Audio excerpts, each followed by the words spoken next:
Takut kisah istri tak? Berhenti jadi laki-laki.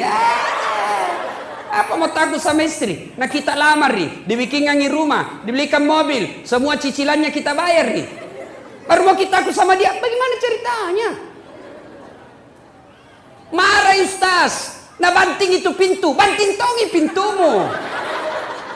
Nah pecahkangi piring Ustaz, pecahkangi satu lusin. Piring bisa dibeli, tapi harga diri tidak boleh diinjak-injak. Allahu Akbar.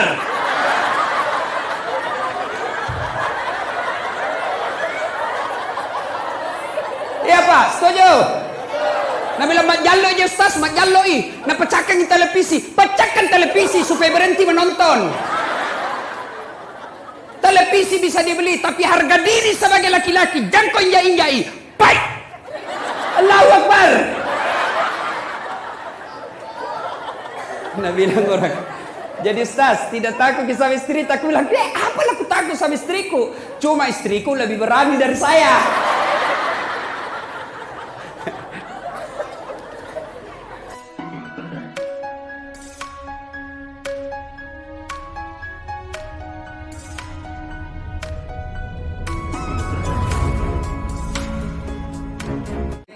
Yang pura-pura berislam, fotonya juga menipu, cantik, mulus di balehonya, ndak ada jerawatnya.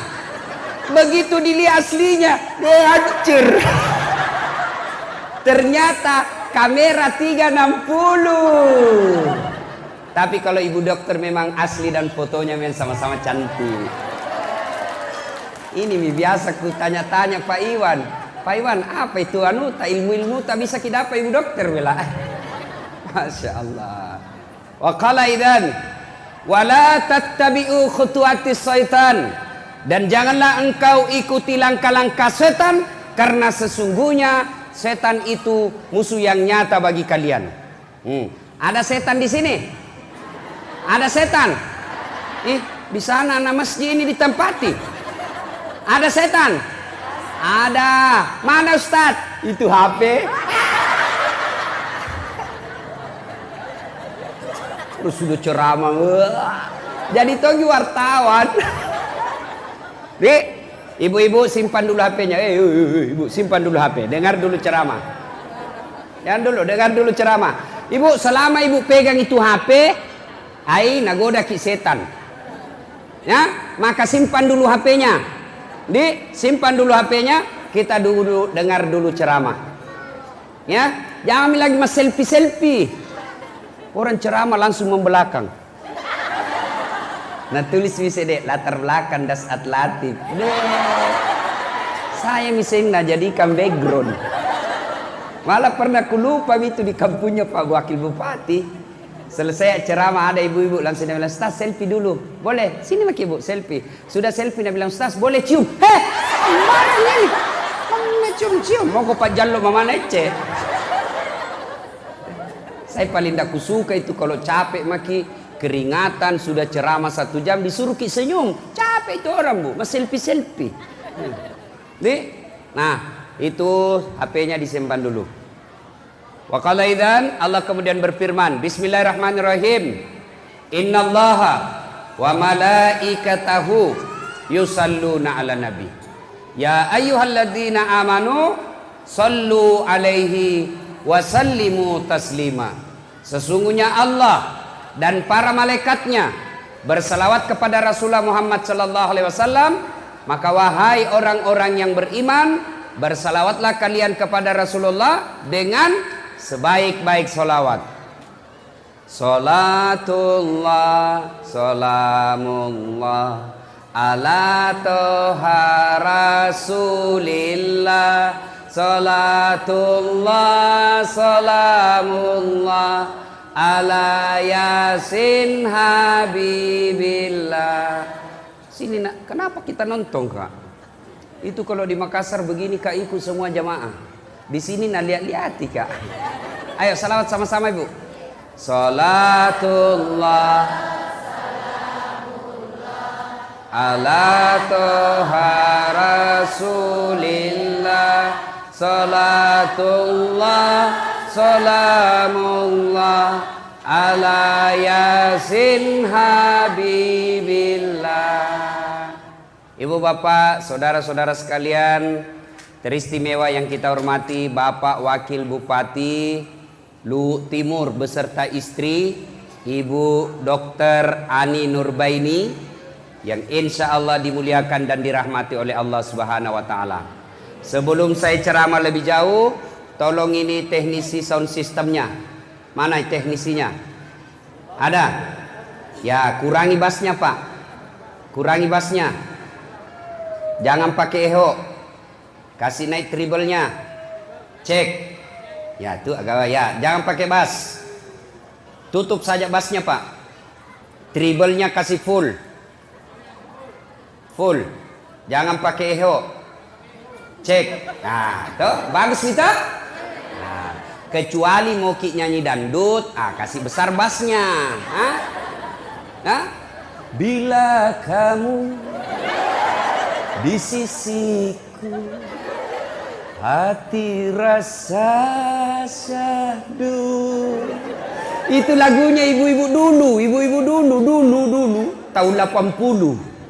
Kalau pulang suaminya lagunya tahu. Bila kamu. Ini sekarang lagunya ibu-ibu. Lai lai lai lai lai lai, panggil aku si Jablay. Abang jarang pulang, aku jarang dibelai. Nah, ibu bapak, saudara-saudara sekalian yang saya hormati, saya mau cerita.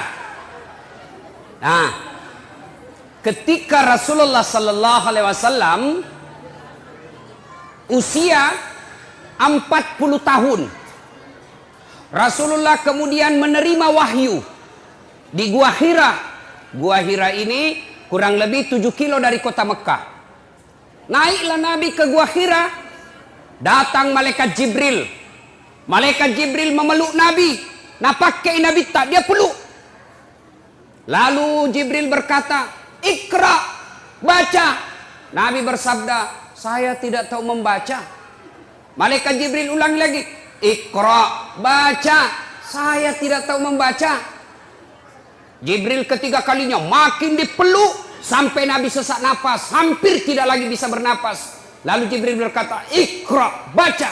Nabi mengikuti, Iqra bismi rabbikal ladzi khalaq sampai ayat kelima. Menggigil Nabi, Mekkei. Tahu Mekke toh? Tahu? Itu bahasa Perancisnya dingin. Pulang Nabi, ketuk pintunya.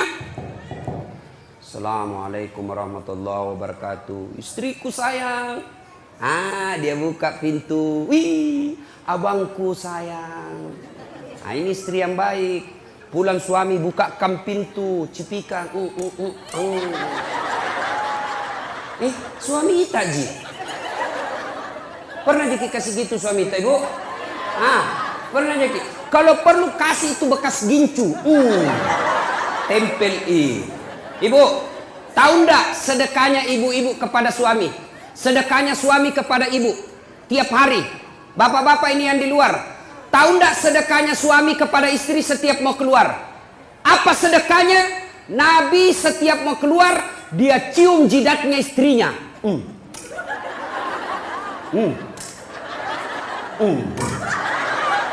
Dicium.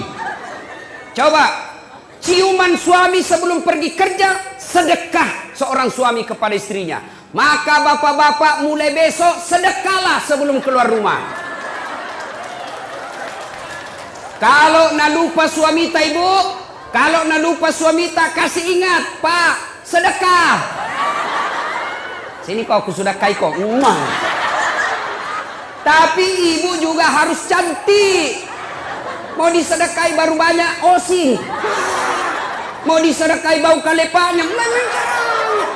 Kariwil rambutna. Kuning gigina. Nabila suami tak. Jauh-jauh kau deh. Ya. Datang Nabi. Khadijah. Lalu Nabi berkata, wahai istriku, dingin aku dong. Menggigil kak, selimuti saya. Masya Allah. Bu, Ale bu, kutanya ki dulu. Ini misalnya tuh 3 hari 3 malam tidak ada suamita. Ditelepon tidak aktif HP-nya. Dicari tidak tahu kemana. Tiba-tiba datang menggigil. Ibu selimuti kak. Kira-kira kita selimuti bu? Oh ibu, kita selimuti? Tidak. Paling selimuti kak. Langsung, dari mana kok? Langsung diinterogasi. Selimuti kak ibu. Langsung dia bilang, cik dakko. Itu Khadijah. Suaminya 3 hari 3 malam keluar. Pulang kedinginan. Wahai istriku, selimuti saya. Khadijah menjawab, sami'na wa ata'na. Saya dengar dan saya taati. Maka hikmah pengajian pertama ibu, pulang ki pengajian ini, apapun nak perintahkan ki suamita, selama tidak bertentangan agama, wajib ibu ikuti. Saya ulang, apapun nak perintahkan ki suamita, selama tidak bertentangan dengan agama, ibu wajib mengikutinya. Dosa kalau tidak ikut. Tahu? Bu, pakai kok jilbab. Siap. Jangan yang sampi-sampi. Siap. Jangan yang pendek-pendek. Siap. Kalau ibu tidak lakukan, bukan cuma dosa kepada Allah, tapi juga dosa kepada suaminya.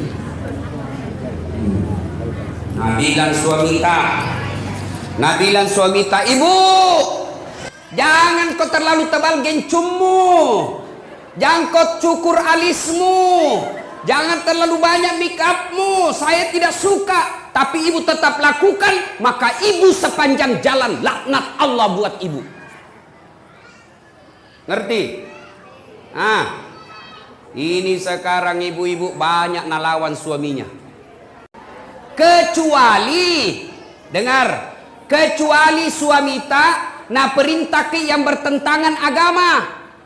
Contoh, bu, jangan saya mau kau pakai jilbab deh. Jelek kau kuliah kalau pakai jilbab kau.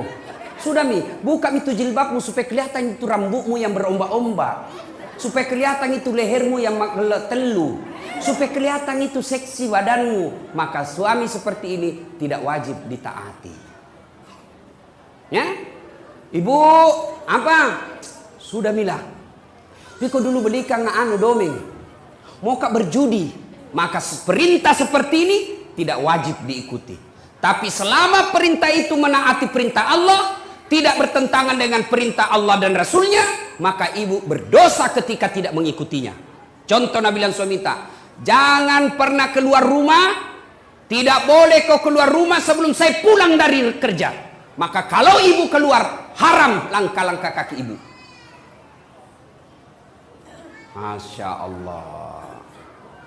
Nah, ibu-ibu jangan pernah keluar rumah tanpa izin suami. Dengar cerita. Halo ibu. Oh ibu. Bu. Sudah-sudah mi perisa itu dosta. Itu misen dos-dos kuenya. Nah lihat terus. Pacetong. Bu, ada orang sakaratil maut ibunya, malasa indokna, sakit ibunya, maka datanglah tetangganya memanggil anaknya. Bu, sakit imam mata, pergi ke besui. Apa kata ibu ini? Minta maaf kak, kasihan, mau sekali kak pergi besui, tapi suamiku lagi keluar. Dia pesan saya, jangan tinggalkan rumah sebelum saya pulang. Tidak datang. Sakaratil maut ibunya. Datang lagi tetangganya. Ibu, datang kilia mama, tak kasihan. Sakaratil maut bi. Ini yang terakhir kalinya ibu lihat. Apa kata anaknya? Maafkan saya, kasihan, belum datang suamiku. Saya mau sekali ke sana tapi suamiku belum pulang. Saya dilarang keluar oleh suamiku. Meninggal ibunya, datang lagi tetangganya. Ibu, meninggal mima mata, kasihan. Pergi lihat yang terakhir kalinya. Tolong pergi lihat sebelum dimakamkan. Apa kata ini istri?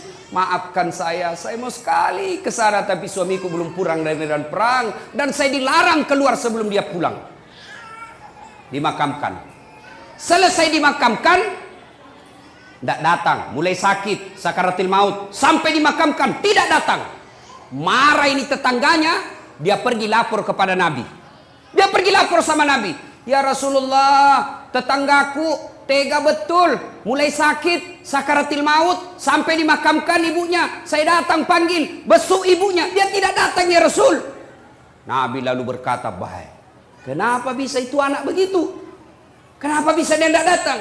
Lalu ini berkata, dia tidak datang karena dilarang suaminya keluar. Katanya suaminya pergi medan perang, lalu dipesan sama suaminya, jangan pernah keluar rumah sebelum saya pulang. Maka itu ibu tidak datang. Apakah Nabi marah? Apakah Nabi marah? Tidak. Nabi lalu bersabda, diampuni seluruh dosa ibu yang meninggal karena punya anak yang taat sama perintah suaminya. Masih ada ibu-ibu begini sekarang?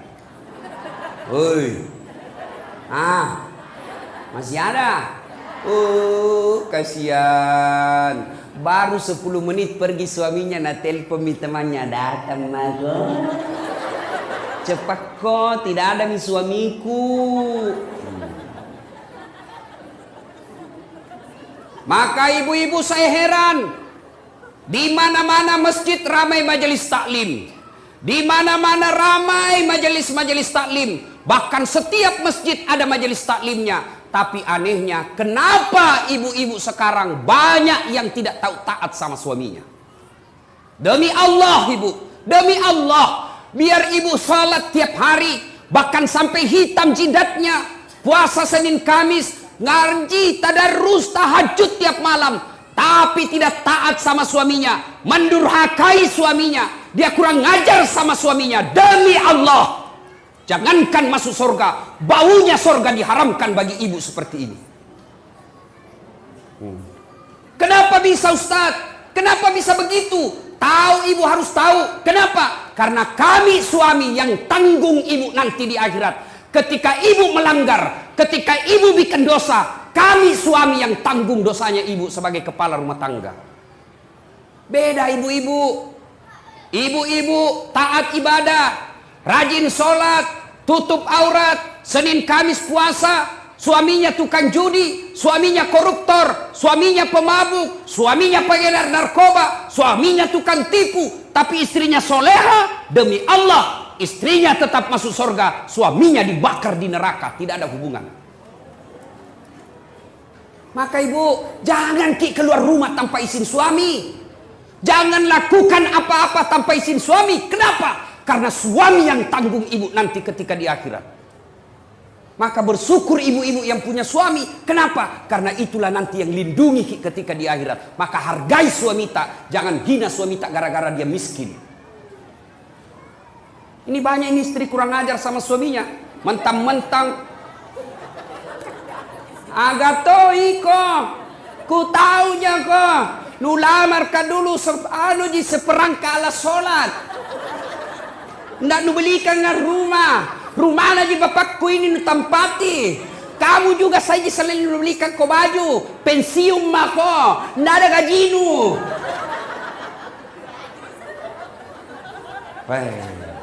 Istri seperti ini bu. Nah tunggu ko malaikat. Nah belender ko nanti. Yang ketawa serius kah ini? Ya. Salatullah. Salamullah. Ala toha rasulillah. Salatullah salamullah. Ala yasin habibillah. Tawassalna bismillah. Wabil hadi rasulillah. Wa kulli mujahidinillah. Bi ahlil badri ya Allah. Ya Allah, jadikanlah cinta kami kepada Rasul-Mu. Kami sangat mencintai Rasul-Mu ya Allah. Kami sangat merindukan Rasul-Mu ya Allah. Karena cinta kami kepada Rasul-Mu ya Allah, jadikanlah acara ini berkah. Dan ilmu yang kami peroleh, kami mampu mengamalkannya ya Allah. Ibu bapak, saudara-saudara sekalian yang saya hormati, Satu, taati perintah suami. Jangan sampai ibu bermajelis taklim sudah 5 tahun. Tiap pengajian datang, tapi tetap durhaka sama suami. Sia-sia majelis taklim tadi. Ya. 2. Khadijah tidak pernah sangka buruk kepada suaminya. Tahu sangka buruk? Tahu sangka buruk?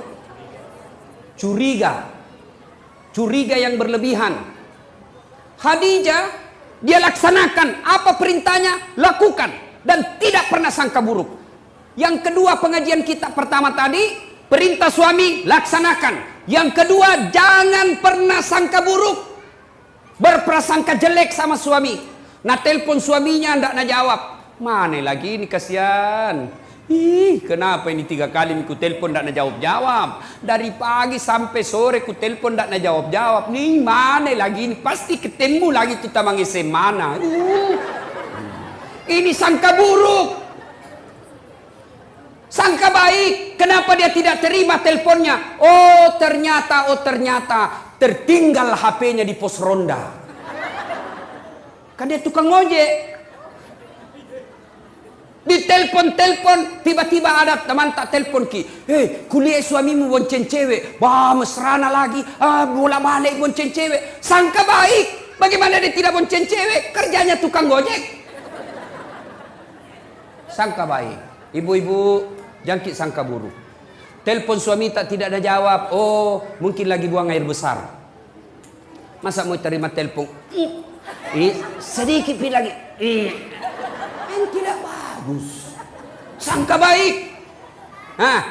Masyarakat telepon Bu Camat tidak dijawab. Sangka baik. Oh, barangkali Bu Camat lagi menghadap sama Pak Wakil. Nggak enak kan terima telepon. Iya Bu, ada Pak Wakil di depan. Kalau saya boleh, tunggu dulu HP-mu itu. Kau nggak hargai saya. Ditelepon Pak Wakil tidak dijawab. Sangka baik. Oh, mungkin lagi rapat dengan anggota DPR. Jangan langsung bilang, dede sekalian sudah menjadi dipilih, nah lupa maki. Sangka baik. Ada lagi Ibu Ani datang ke sini. Sangka baik. Itu Jina datang itu karena mau dipilih. Sangka baik.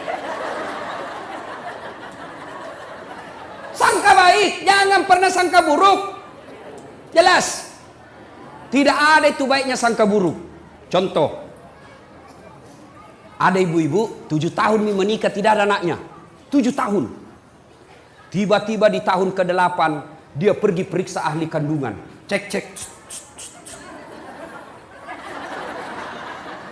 Nah bilang dokter, alhamdulillah ibu sudah terlambat 2 bulan. Langsung dia bilang, alhamdulillah. Nah telepon suaminya, Pak, alhamdulillah terlambat 2 bulan. Nah bilang suaminya, alhamdulillah. Yang kau dulu cerita-cerita sayang nanti tidak jadi, malu ki lagi tuh. Baiklah, rahasia bersama, tidak ada cerita. Beberapa hari kemudian datang petugas PLN.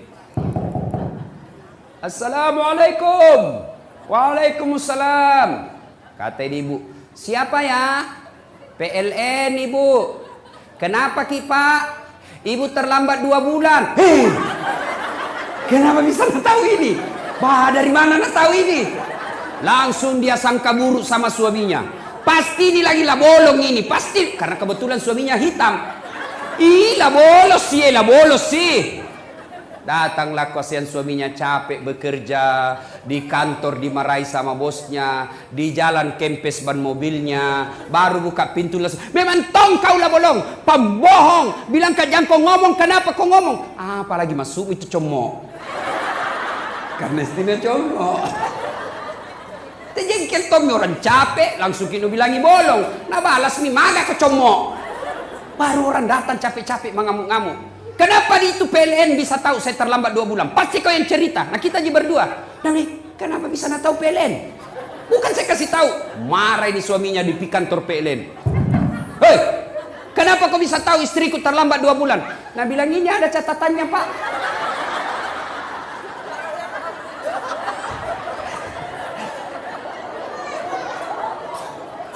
Nah bilang hapus itu. Ada apa cacat-cacat? Hapus sih. Nah bilang boleh dihapus tapi bapak bayar dulu. Dia bilang, kalau saya tidak mau bayar. Dia bilang, terpaksa punyanya bapak diputus. Kalau punya aku kau putus, apa nak pakai istriku di rumah? Dia bilang, terpaksa istri tak pakai lilin. Coba, inilah akibat bersangka buruk. Ya, berapa banyak rumah tangga berantakan, yang akhirnya terjadi perceraian, yang akhirnya jadi perpisahan yang tidak nyaman. Anak jadi korban. Mau ke bapaknya, bapaknya sudah punya istri. Mau ke mamanya, mamanya punya suami. Lalu akhirnya anaknya jadi korban dunia akhirat. Siapa yang bertanggung jawab? Dua orang tua ini ketika anaknya nanti masuk neraka. Gara-gara apa sebabnya? Sangka buruk. Sangka baik. Ibu-ibu, tidak ada itu enaknya sangka buruk. Sangka baiklah. Ada caleg, sudah bikin pengajian, sudah pasang baleho, sudah datang silaturahmi, bagi-bagi jilbab. Ternyata tidak terpilih, sangka baik. Oh, bukan itu yang terbaik buat saya. Saya dulu 2013 ikut pilwali di Makassar. Dibetak Ustaz? Tidak. Siapa bilang dibetak Kak? Cuma yang menang lebih banyak suaranya. Belum tentu dia lebih jago dari saya. Nah, alhamdulillah saya ambil hikmah. Oh, ini hikmahnya saya tidak jadi wakil wali kota. Saya jadi ustadz. Sekarang karena saya jadi ustadz, keliling dunia ceramah. Ke New York. Tahu jaki New York? Dekatnya Malili. Dari New York pergi ke Jepang, pergi ke Itali, pergi ke Roma, ke Malaysia, ke Turki, ke Saudi. Semua dibayarkan. Sangka baik, sangka baik, sangka baik, sangka baik. Ibu-ibu tiba-tiba hancur usaha, sangka baik. Tiba-tiba suami berubah setengah mati, sangka baik. Suami tak jahat, sangka baik. Kalau dia berbuat jahat, dia yang tanggung dosanya di akhirat. Tenang perasaan. Tiga mau meruntuk tu. Mak bele ko Andre ko tu runtuk mak cako mak bele ko mama. Ya. Ibu-ibu, kalau ini rumus kita pakai, sangka baik, tenang perasaan. Kalau kita selalu sangka buruk, belum terjadi kita sudah sangka buruk, begini nanti, begini nanti, begini nanti, maka ibu akan sengsara, tidak bisa tidur. Hah? Nah, dua. Saya ulang lagi. Apa tadi yang pertama, Ibu? Apa? Bu? Pertama, taat pada suami. Apa dia perintah suami, lakukan. Dengan catatan, perintah itu tidak bertentangan agama. Jangan kau pakai spiral. Kalau kau pakai, saya tidak setuju. Ibu pakai, maka selama ibu pakai, laknat Allah selalu menyertai ibu. Ya, ikut itu.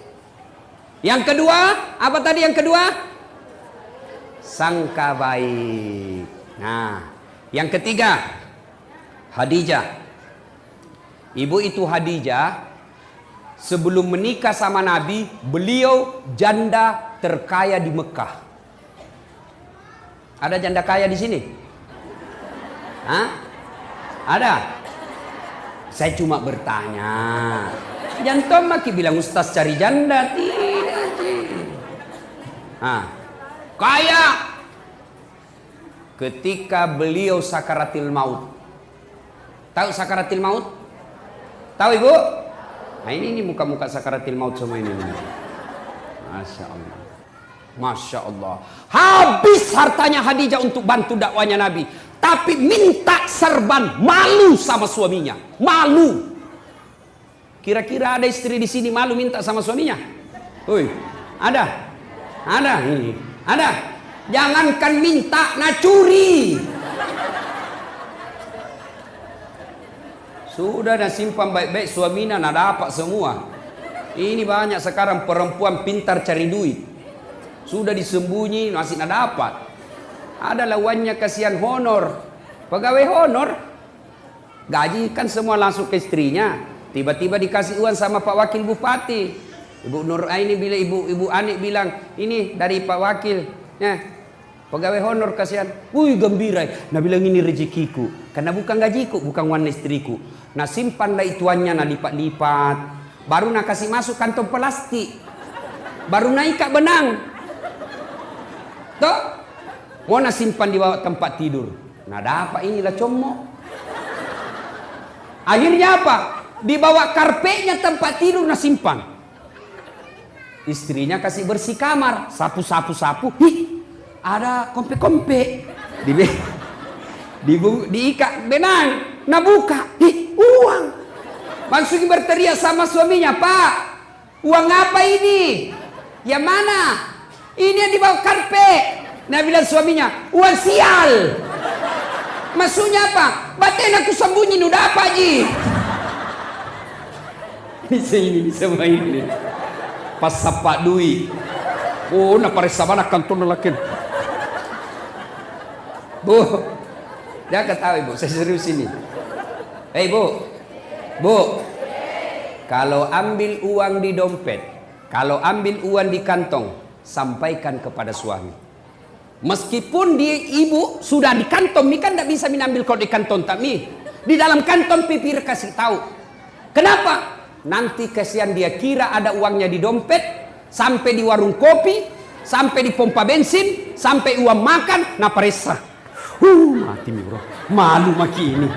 Lah como sih, perbuatannya sih lah como ibu.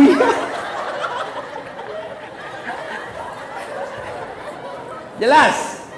Itulah sebabnya Ibu tidak boleh Ibu ambil tanpa izin suami. Kenapa? Karena itu pasti ada tujuannya. Mengelola keuangan rumah tangga itu ada materinya, ada manajemennya. Gajinya suami, ambil suami 100% oleh istri. Tapi penghasilan-penghasilan lain itu uang suami namanya. Untuk apa? Karena kadangkala ada kejadian darurat yang tidak disangka-sangka sehingga butuh uang, nah itulah simpanannya suami. Gajinya suami, pembeli beras, pembeli ikan, pembeli lauk pauk, pembeli lain-lainnya. Tapi ketika tiba-tiba mobil tabrakan, pak, tidak mungkin uangnya gajinya dari istri yang sudah diambil, maka itulah simpanannya suami. Maka ibu jangan ambil ketika ada simpanan suami, karena itu pasti ada tujuannya disimpan suami kita. Jelas ibu? Jelas? Salatullah, salamullah ala toha rasulillah. Salatullah, salamullah ala yasin habibillah. Tawassalna bismillah wa bil hadi rasulillah wa kulli mujahidi lillah bi ahlil badri ya Allah. Nah, 1, taati suami. 2, sangka baik. 3, jangan mengambil tanpa izin suami. Jelas ya? Jelas ya? Yang keempat, Khadijah ternyata menopang suaminya, mendukung suaminya sepenuhnya. Karena ini laki-laki, biar bagaimana jagonya, tanpa dukungan istri hancur. Betul ya Bu? Betul? Maka tapi jangan berlebihan Ibu. Ada itu di Kolaka, nah bunuh suaminya. Nah tikam suaminya pakai pisau dapur. Nah tutup kamarnya dulu, baru nak tikam sampai meninggal suaminya. Ditanya, kenapa kau kasih begitu suamimu? Dia bilang, setengah mati ku bantu. Setelah berhasil dia mau kawin lagi, lebih baik ku bunuh. Bah, bikin takut-takut. Dia bilang, biar jelek suami ku, jangan ku ambil ki. Biar pengangguran, jangan ku ambil ki. Itu milikku dunia akhirat. Nah, Bu, Pak, halo Bapak. Percaya Pak, Bapak tidak akan sukses tanpa dukungan istri. Mau contoh? Mau contoh? Pak Wakil Bupati. Biar jago bagaimana kalau Ibu Ani tidak setuju, tidak jalan. Maksudnya apa? Mau pergi sosialisasi. Tiba-tiba Ibu Ani bilang, Pak, urus dulu anak lu. Apa? Nggak bisa begitu? Sama saya. Biar jago bagaimana kalau nggak dibantu istri, nggak mungkin. Kenapa? Saya mau bikin konsep untuk ceramah besok. Tiba-tiba, Ustaz, anakmu mangisi, ambeki. Nggak bisa makin lagi konsentrasi. Mau pergi dan bilang, anakmu ganti popoknya. Maka kita laki-laki bisa sukses. Karena bilang apa? Pergi maki sayang. Anak tak, saya yang ngurus. Serahkan semuanya sama istri tak. Kita pergi maki dakwah. Saya urus semuanya. Masya Allah. Itu istri yang baik. Jangan bikin takut-takut suami. Baru pergi 1 jam menelpon. Di mana kok? Di mana kok? Di kantor Jakon. Pulang kok. Jakon lisu kok. Kalau tidak mau kau pulang, jaga memang kau. Baik. Nah dengar semua temanku kasih kecil. Ada tongko dong itu istri nak kasih begitu suaminya. Ada begitu di sini? Tidak ada. Maka lolos. Nah bilang suaminya kau dong. Ada jauh di kantor ini ada. Dia bilang foto dulu pale baru kirimi.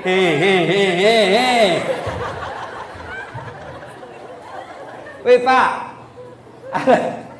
Ada ki begitu di sini? Takut sama istri tak? Ada? Pak Desa. Takut ki sama istri tak? Berhenti jadi laki-laki. Apa mau takut sama istri? Nah kita lamar nih, dibikinkan rumah, dibelikan mobil, semua cicilannya kita bayar nih. Baru mau kita takut sama dia, bagaimana ceritanya? Marah Ustaz. Nah banting itu pintu, banting tongi pintumu. Nah pecahkangi piring Ustaz, pecahkangi 1 lusin. Piring bisa dibeli, tapi harga diri tidak boleh diinjak-injak. Allahu Akbar.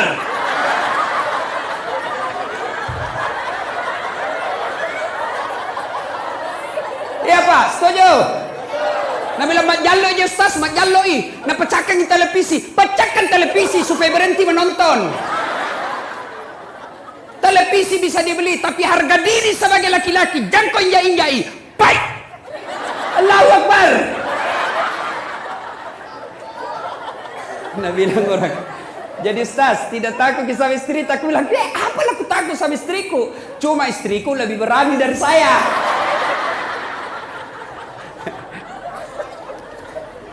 Jadi, Bu, yang ke-5, Allah sudah menyediakan istana dalam sorga buat Khadijah.